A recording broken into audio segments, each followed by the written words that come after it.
No sé si ustedes conocen esta frase que regularmente las mamás dicen, o cuando a veces tú estabas llorando, es muy popular de las mamás latinas, mexicanas, que cuando tú lloras te digan ellas, te voy a dar para que en verdad llores, ¿no? No sé si has oído eso, ¿no? Te voy a dar una buena razón para que llores de verdad. Y no sé, a algunos nos da risa, a mí ya ahorita que pasó ya ese tiempo te da risa, pero en ese momento como que ya te callabas y silenciabas porque si no te podía ir peor, ¿verdad? Pero, ¿qué pasa, hermanos? Esto y esta frase me llevaba a pensar ya en una cuestión de en los tiempos en que vivimos, que hay cosas que por las que en verdad valdrá la pena llorar. Hay cosas por las que vale la pena llorar entonces. Hay cosas que no necesariamente, pero hay cosas que sí vale la pena llorar, hermanos. Y Pablo, en este pasaje que acabamos de leer, en 2 de Corintios 5, que vamos a leer ya del 1 al 4, Pablo dice, sí hay cosas por las que deberíamos de angustiarnos. Hay una que él menciona en este texto. Y es que no solo nos hace llorar, sino que es una carga que vale la pena tener. Qué interesante, hermanos, porque ciertamente hemos visto cómo Pablo ha estado hablando de estas tribulaciones de la carne, cómo también la vida se manifiesta en la carne, pero ahora en este sentido nos habla que sí nos angustiemos por una cosa. Es por eso que el título que ustedes ven a partir de este texto, el título de esta predicación le hemos puesto Angustias que valen la pena.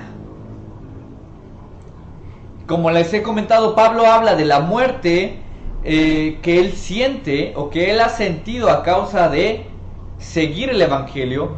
Estas situaciones, este dolor que llega a su vida, a su cuerpo, a su carne, por causa de seguir el evangelio, y que también la vida que siente, aún estando en Jesucristo, causa de esta muerte.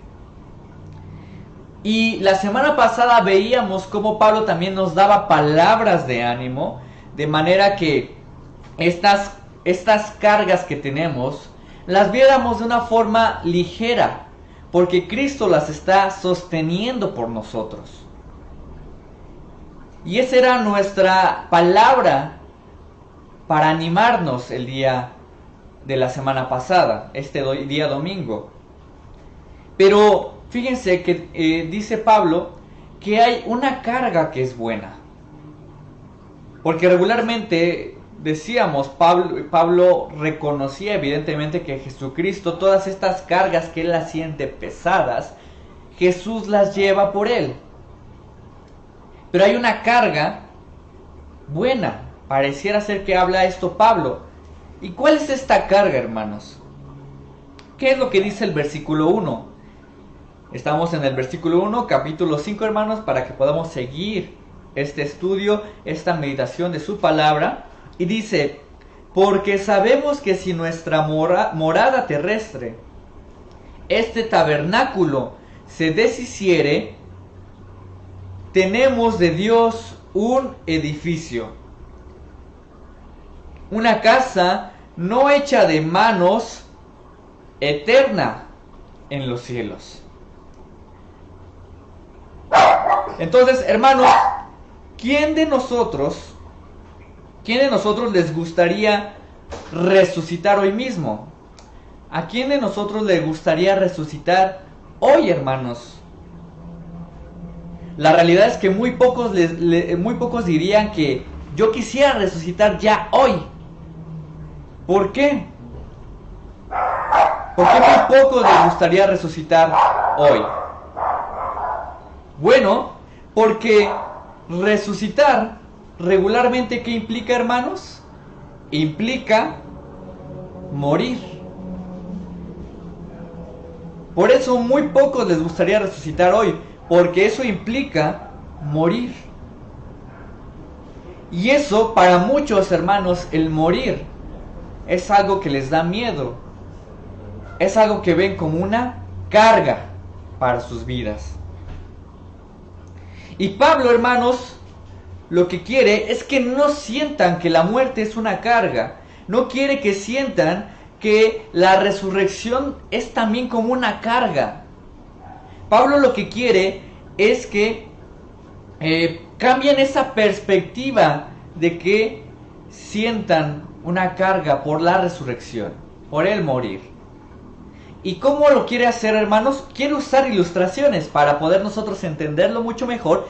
Quiere usar ilustraciones. ¿Y cuáles son estas ilustraciones?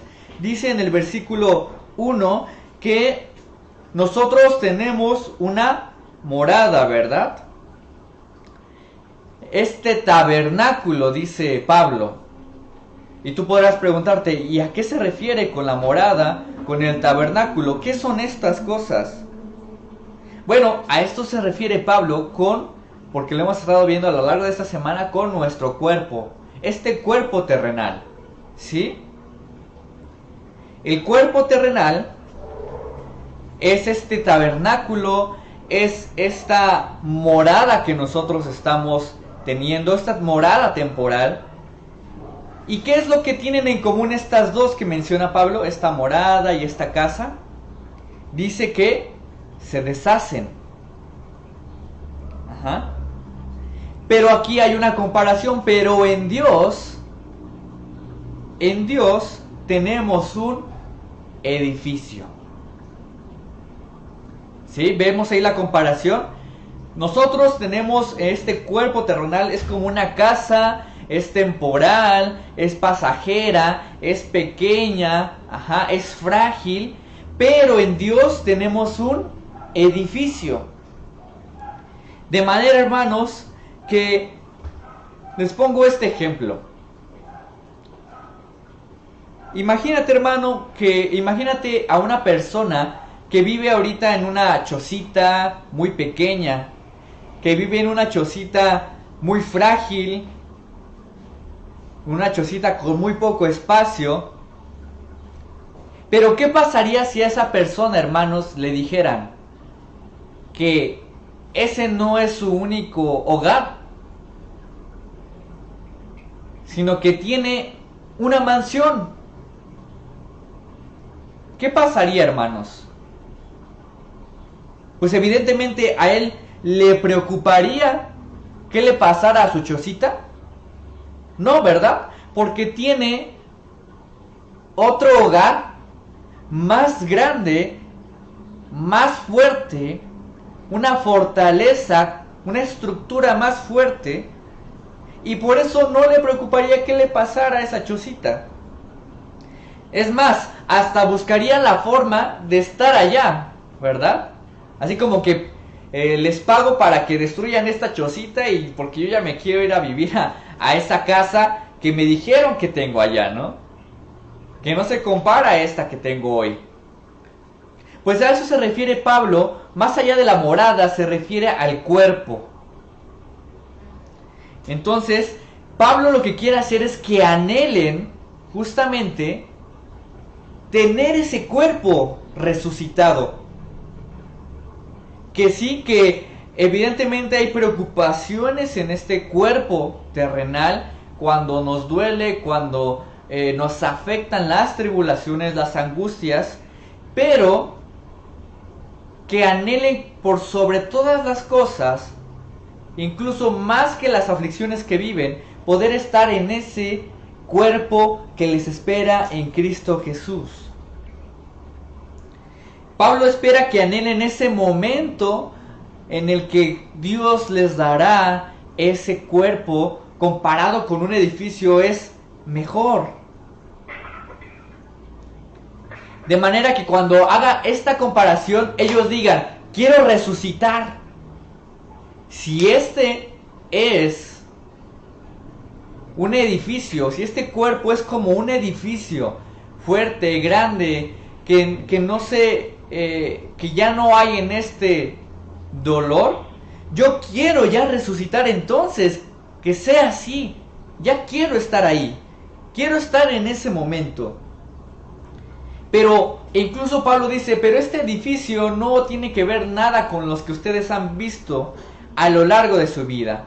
Y es que en la antigüedad ustedes podrían decir, ¿cuál sería el edificio más grande que ellos hubieran visto? Un edificio no tan grande como los que hoy vemos. Hay edificios ya más grandes en nuestra actualidad de los que se hayan construido a lo largo de la historia. Pero aún así esos no se comparan, dice Pablo.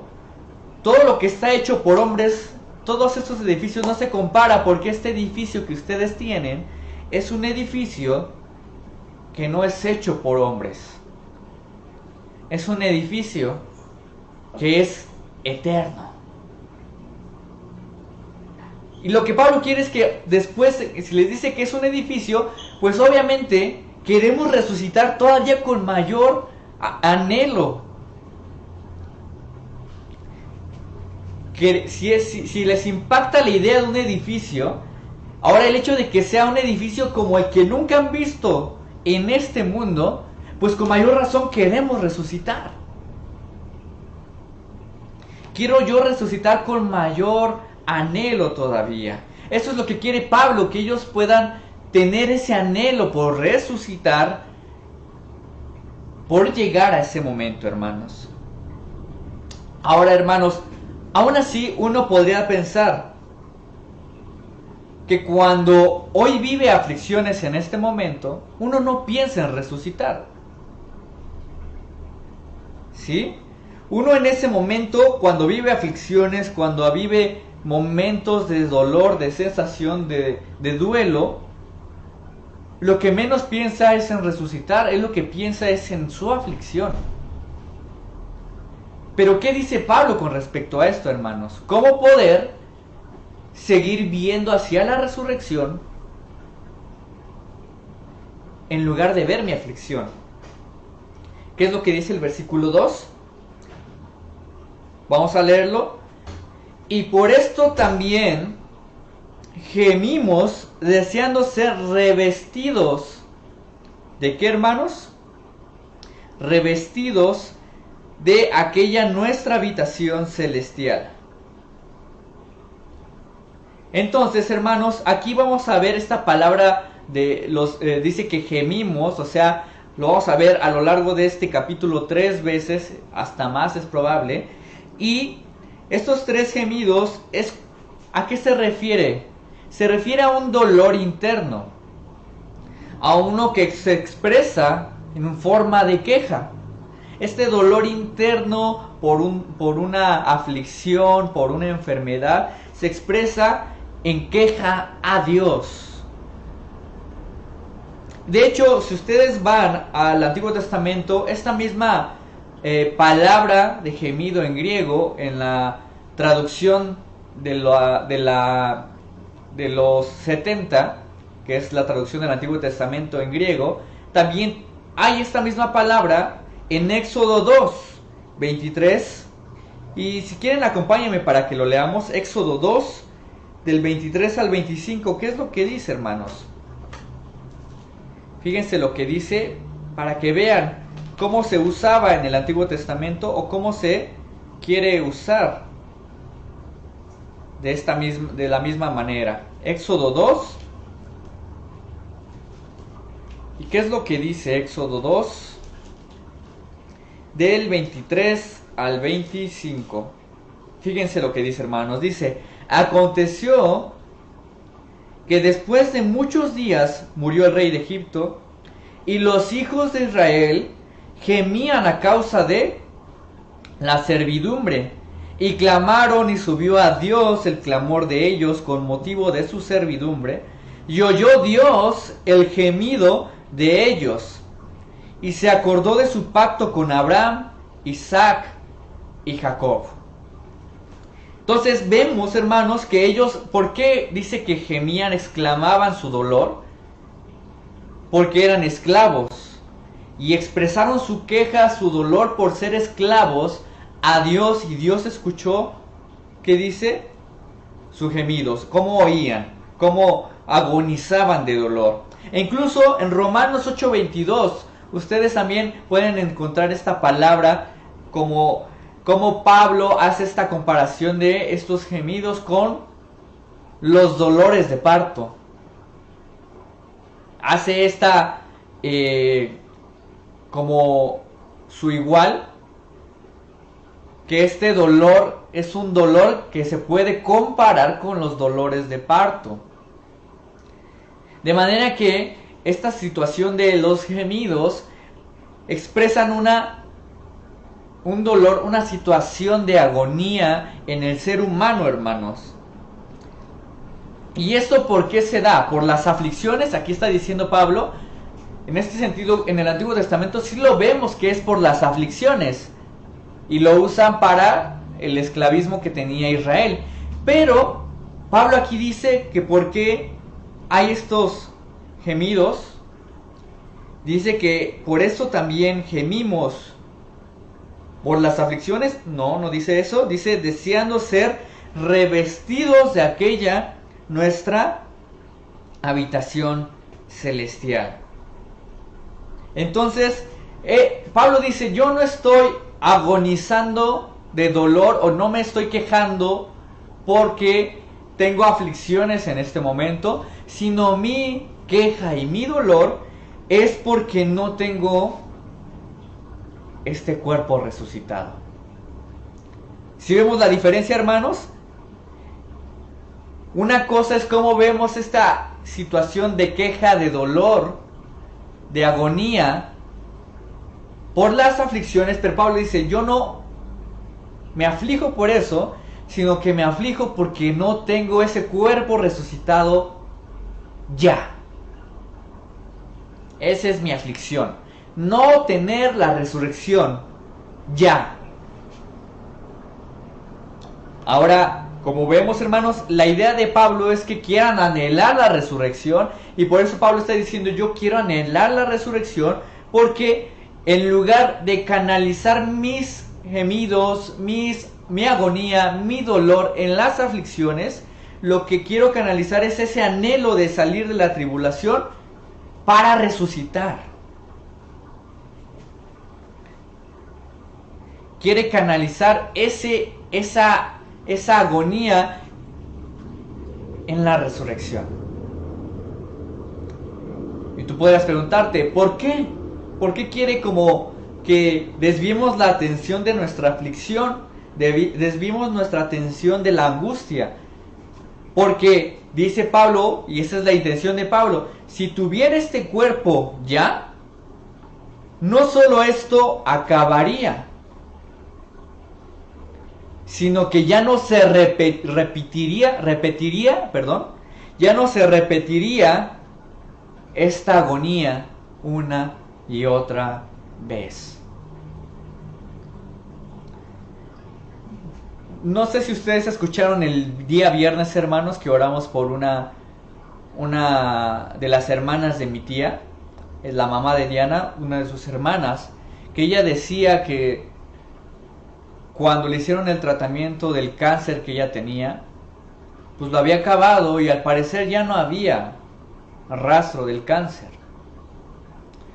Pero poco tiempo después, y es hoy nuestra oración, ella vuelve a tener el cáncer en otra parte.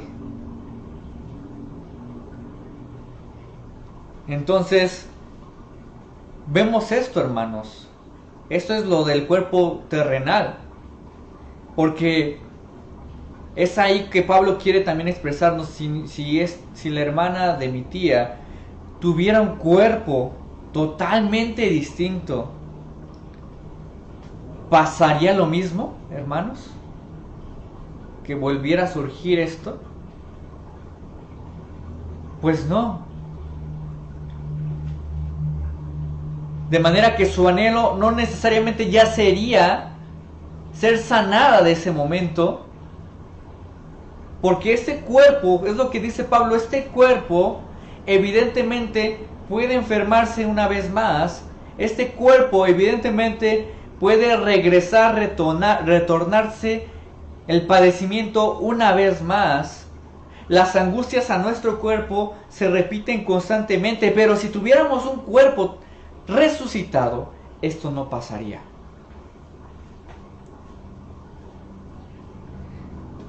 De manera que Pablo lo que le está llamando es que su anhelo, más allá de ser sanados o más allá de ser liberados de la tribulación, es tener un cuerpo resucitado ya, ¿verdad? De manera, hermanos, que a mí me impresiona Pablo la forma en cómo quiere convencer a estos hermanos de Corintios de que la resurrección es lo mejor que hay. Es impresionante la forma de convencer de Pablo, ¿verdad? Si tuviéramos este cuerpo, esto no se repetiría, esto no pasaría.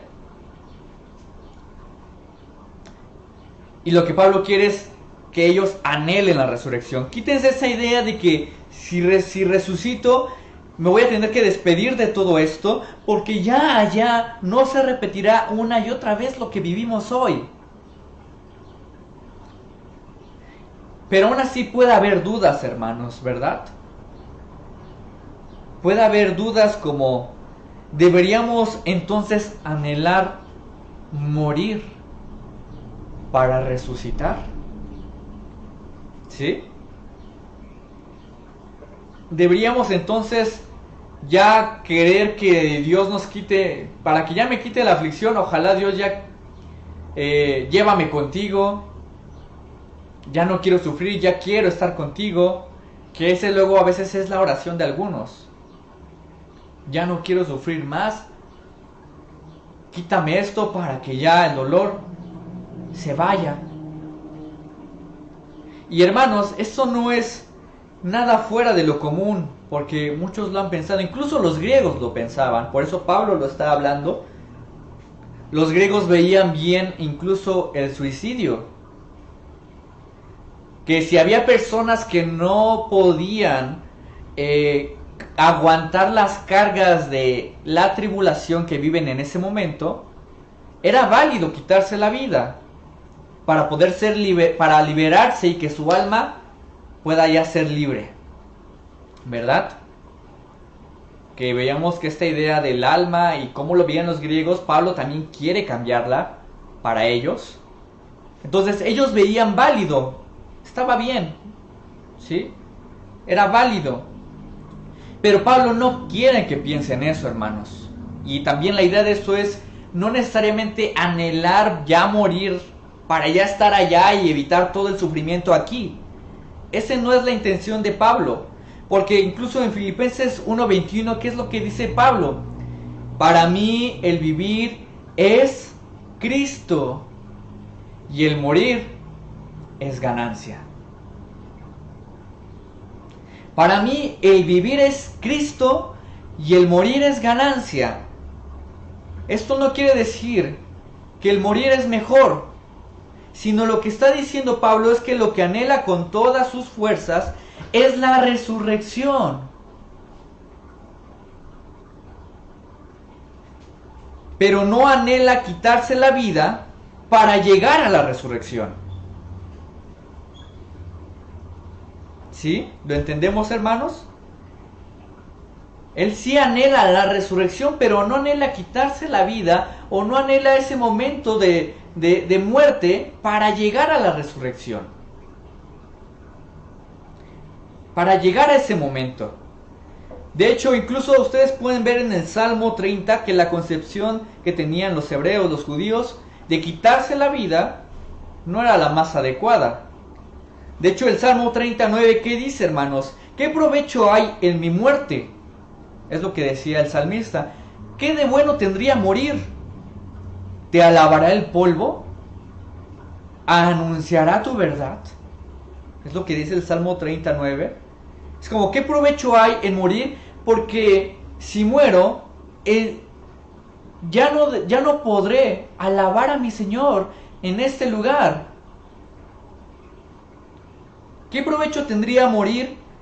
¿A poco un cuerpo sin vida pueda alabar a Dios? ¿Un cuerpo sin vida anunciará la verdad de Dios? ¿Qué provecho tendría? Es lo que dice aquí justamente el Salmo 39 y que Pablo evidentemente tenía esa misma idea también. De manera, hermanos, que Pablo dice, podríamos pensar que su perspectiva y su idea para que los corintios también entendieran es que si aún no tengo un cuerpo resucitado, pues no importa. Con este cuerpo te sigo alabando. Y si me quita este cuerpo, pues es mejor. Porque tendremos uno resucitado donde seguiremos alabando. Entonces, hermanos, esto es bien interesante, como Pablo no quiere en ningún momento que ellos anhelen que ya sus aflicciones en este momento se las quite y ya poder estar en ese momento de resurrección. Lo que Pablo quiere y anhela es que anhelen la resurrección y que puedan tener todavía la motivación de vivir aquí, esperando ese momento. ¿Y cómo podemos entender esto? Lo podemos ver en el versículo 3 y 4, hermanos. Dice en el versículo 3 y 4, vamos a leer, hermanos, todos juntos.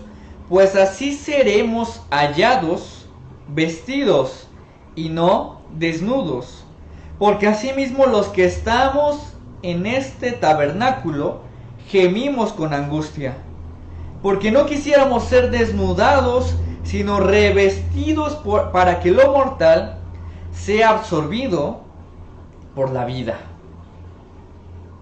¿Sí? Por si fuera poco, hermanos, Pablo nos da un propósito en la espera de la resurrección. Y el propósito, hermanos, es ser transformados en nuestros corazones para que las aflicciones que vivimos, las aflicciones y el deseo de vivir, lo tengamos esperando la resurrección desde hoy. ¿Sí lo entendemos, hermanos? El propósito es que podamos, de estas aflicciones, el propósito de todo esto, de la resurrección, es que podamos desde hoy anhelar, esperando la resurrección. De manera sencilla lo digo en esta frase, hermanos. Tener ganas de vivir para resucitar.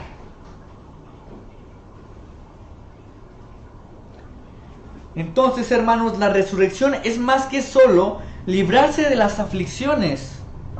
Es estar en la presencia de Dios para siempre.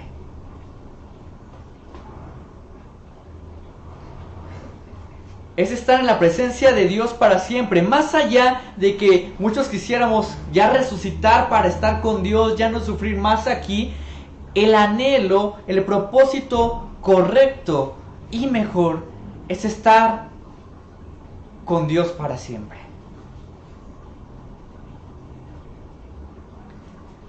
Porque ahí con Dios, con un cuerpo resucitado, ya no tendremos corrupción en este cuerpo, sin quejas, sin males, hermanos.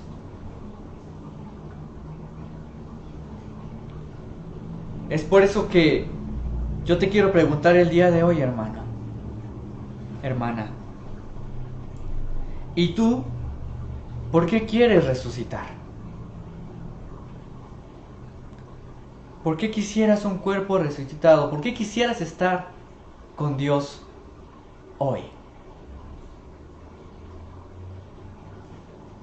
Porque la verdad es, hermanos, es que pasa que nosotros a veces queremos o tenemos ganas de que Dios quite nuestro sufrimiento, pero no para estar con Él. Queremos a veces que el Señor ya nada más nos quite este sufrimiento, esta aflicción en este cuerpo, pero olvidamos que queremos estar con Él.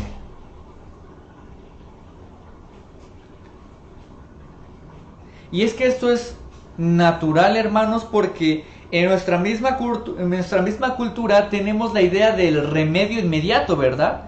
Yo me siento enfermo, puedo ir al médico que cobra 50 pesos la consulta para que ya me quite de manera inmediata el dolor. ¿Sí? Esta idea incluso de las iglesias que dan sanidad instantánea en medio de aflicciones. Soluciona los problemas económicos de manera inmediata. Queremos que esta aflicción temporal se resuelva de manera inmediata y nos perdemos de vista la promesa de la resurrección, hermanos. Incluso hoy muchos, cuando se han enfermado y con toda esta situación de la pandemia, muchos anhelamos o quisiéramos salud inmediata, quisiéramos incluso las vacunas inmediatas ya, para que esto que estamos viviendo acabe. Pero, hermanos, ¿qué nos garantiza de que eso no se repita?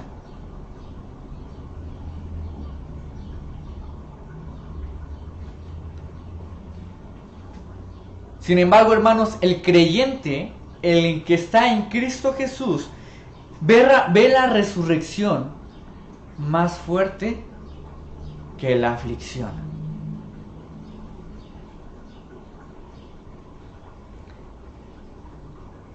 El cristiano, al ver todas estas cosas, se da cuenta que lo que le pondría fin es sí estar con Él.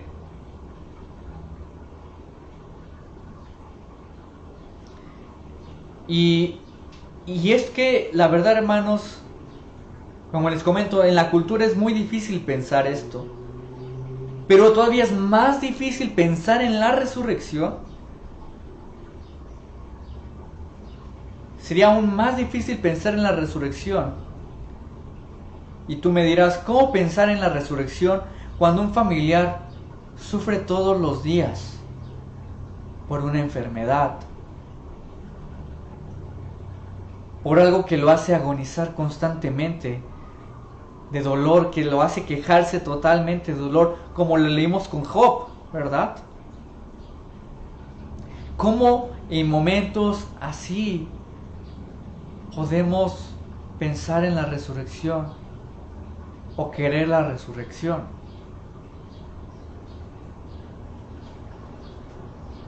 ¿Cómo lo podremos hacer cuando hay padres preocupados por sus hijos que tienen hambre, preocupados por la inseguridad, preocupados porque seguimos pensando que la resurrección es igual a morir?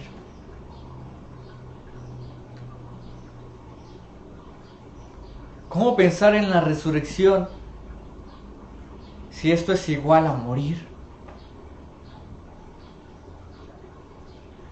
La realidad, hermanos, es que solo podemos cambiar esa idea mirando al que resucitó por cada uno de nosotros. Y como dice Primera de Juan 4:18, el amor echa fuera el temor. Toda esta tristeza, toda esta angustia por morir en Cristo Jesús, mirándolo, se echa fuera todas esas cosas. El amor echa fuera el temor. Y claro, hermanos, sin muerte no hay resurrección. Pero la diferencia es que la muerte no es eterna. Y la vida sí lo es.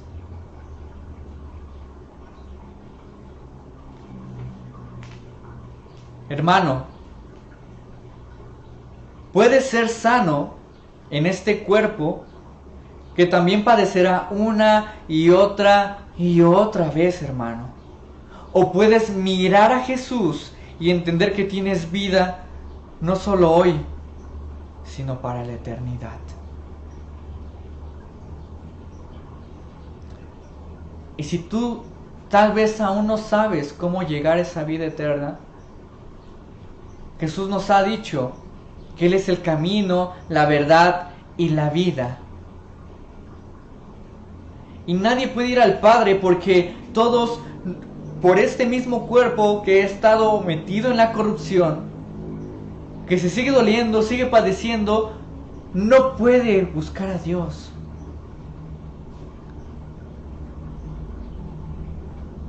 Pero solamente en Cristo Jesús, por la fe, podemos tener ese acceso a entregarle nuestra vida, a decirle: Padre, perdóname de estas cosas que he cometido, perdóname, Padre, porque ciertamente he visto más mi aflicción que verte a ti.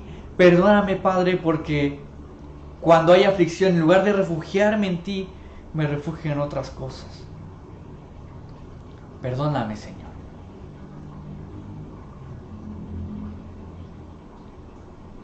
Porque un corazón arrepentido, hermanos, justamente un corazón que le anhela constantemente, que solamente necesita depender de Dios,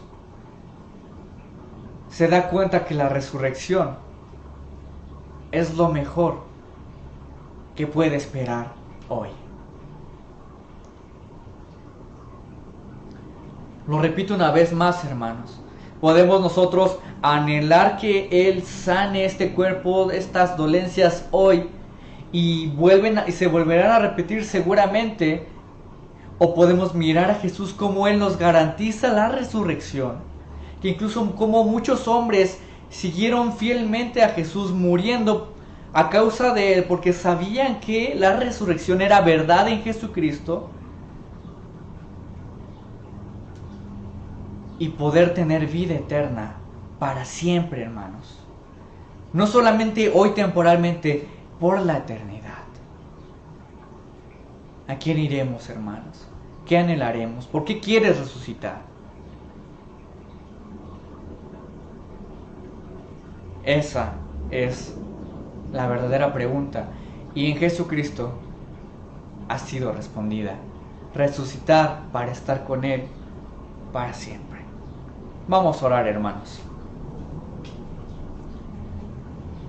Amado Padre Celestial, gracias te damos, Señor, por este momento de reflexión. Porque ciertamente, Señor, en nuestro corazón, muchas veces, Padre, hemos querido que tú ya nos quites este dolor, poder estar contigo, Padre, para ya no vivir en aflicción hoy, Padre. Pero hoy entendemos, Señor, que queremos resucitar, no para ser quitados de la aflicción, Padre, sino para estar contigo, Señor. Que sí, Padre, esta aflicción acabaría al tener este cuerpo, Señor, resucitado. Este temor, estas tristezas acabarían al estar con este cuerpo resucitado. Pero nuestro anhelo es seguirte a ti, estar contigo, Padre. Para que cuando sigamos hoy esperando en medio de las tribulaciones, la promesa de la resurrección nos anime a seguir caminando constantemente, pasando las tribulaciones del lado de tu mano, Señor. Gracias, Padre, porque hoy podemos entender que si queremos resucitar, Padre, pero mientras esperamos fielmente, pero mientras queremos vivir confiadamente a tu lado, Padre, y alabarte con este cuerpo mientras esperamos el de la eternidad, Padre. Sé glorificado, Señor, por la sanidad, los milagros que vemos en este cuerpo, pero esto no se compara con lo que veremos en el futuro estando a tu lado, Señor. Lo anhelamos, ya queremos vivir ese momento, Padre. Ansiamos como nunca ese momento. Y ese anhelo, Padre, queremos, Señor, que nuestro corazón hoy nos siga ayudando a caminar en medio de situaciones como la que hoy vivimos y las que vendrán, Padre. Solo tú eres nuestro protector. Solo a ti nos postramos como cantábamos hace unos momentos, Padre. Pero solamente en ti queremos vivir para siempre, Señor. Gracias, Padre. Te rogamos por estas cosas, que en Cristo Jesús tú nos has dado un nuevo aliento en tu palabra para seguir viviendo y para seguir esperando. Gracias, Señor. En Cristo Jesús oramos por estas cosas. Amén.